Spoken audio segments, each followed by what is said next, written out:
આજે દીકરા એક ગામની અંદર એક દીકરી હતી ને, એની વાત કરવી છે મારે.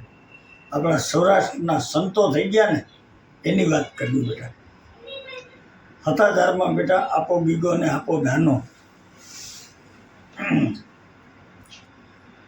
એ એક ગામની અંદર દીકરીને જીવડા પડ્યા હતા માથામાં, ઇન્દ્રી થઈ હતી માથામાં.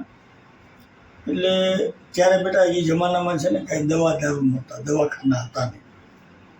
એટલે એ દીકરીને બહુ જીવડા પડ્યા અને દુર્ગંધ મારવા માંડ્યું, ગંધાવા માંડ્યું. પછી એને આડો પાડોવાળા છે ને એના બાપને કીધું કે ભાઈ તમારે આ દીકરીને ક્યાંક મૂકી આવો, અહીંયા રહેવાતું નથી, દુર્ગંધ મારે છે, આના માથામાં આવી ઇન્દ્રી થઈ છે. તો બાપ બિચારો મજબૂર શું કરે બેટા. પછી એને દીકરી સાંભળી ગઈ ને, તો દીકરીએ કીધું કે બાપુજી મને વાડીએ મૂકી જાઓ ને, હું અહીંયા ખાડામાં પડી રહીશ. અહીંયા તમને આજુબાજુવાળા બધા કહે તો મને વાડીએ મૂકી જાઓ બાપુજી, હું ત્યાં રહીશ. પછી બહુ બધા કહેતા એટલે એનો બાપ છે ને બિસાડો દીકરીને વાડીએ મૂકી આવે. પછી ખાડામાં મૂકી અને ભાત લઈને જાય, કાંઠા ઉપર ભાત મૂકે, દીકરી ભાત લઈ લે, ખાઈ લે, પાછું ભાત મૂકી દે.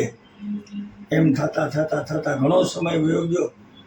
પછી એક દિવસ આપા ગીગા અને આપા દાના બે ઘોડા લઈ અને નીકળ્યા. બાગડતા ધમાધમા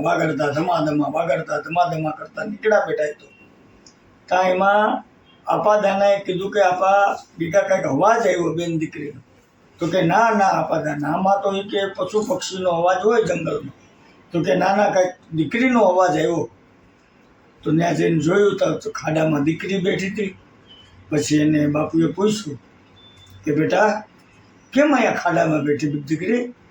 તો કે બાપુ મારા માથામાં ઇન્દ્રી થઈ છે, મારા માથામાં જીવડા પડ્યા છે, એટલે અમારે ગામમાં આજુબાજુવાળાઓને દુર્ગંધ ના આવે ને એટલે મારા બાપુજી અહીં મૂકી ગયા.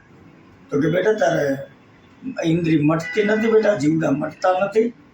તો કે ના બાપુ નથી મટતા, બહુ દવા કરાવી નથી મટતા બાપુ. તો કે બેટા માનો ઈલાજ નથી? તો કે બાપુ એક સાધુ આવ્યા હતા અમારે ઘરે, એ મારા બાપુજીને એમ કહેતા હતા કે આને તો કાળિયો કૂતરો જો આને માથામાં બે હબડકા લે તો આના જીવડા મટે, નકર તો ન મટે બાપુ. હે બેટા એમ કીધું? કાળિયો ઠાકોરનો કાળિયો કૂતરો બે હબડકા લે તો મટે? તો કે હા બાપુ. આપા ગીગા ને આપા દાના બે દીકરીની બાજુમાં બેઠા અને આપા દાનાએ કીધું કે હે કાળિયા ઠાકુર, હે દીનાનાથ દયાળુ, હે 1000 હાથવાળા, મોટા પેટવાળા, જો આજ સુધીમાં કોઈ બેન દીકરીને મેં બેન દીકરી ગણી હોય, મારી બુરી નજરથી ન જોયું હોય, તો હે કાળિયા ઠાકુર મને તારો કાળિયો કૂતરો બનાવી દે. પછી તો બેટા એનો કાળિયો કૂતરો બનાવી દે અને કાળિયો કૂતરો બેન માથામાંથી બે હવડકા લઈ અને ઇન્દ્રી મટાડી દે.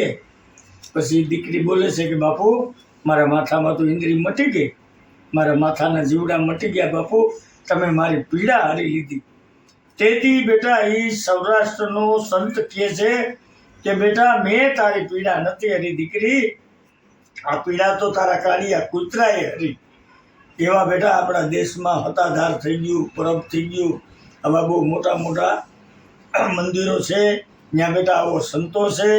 એટલે આપણા કાઠિયાવાડમાં ભૂલો પડ્યો કોબીદી તને સ્વર્ગ ભૂલાવું સાંભળ્યા એમ કહેવાય દીકરા. બોલો રામચંદ્ર ભગવાન કી જય. આવી દાદા દીકરીની વાર્તા જોવા માટે લાઈક કરો, શેર કરો અને સબસ્ક્રાઇબ કરો.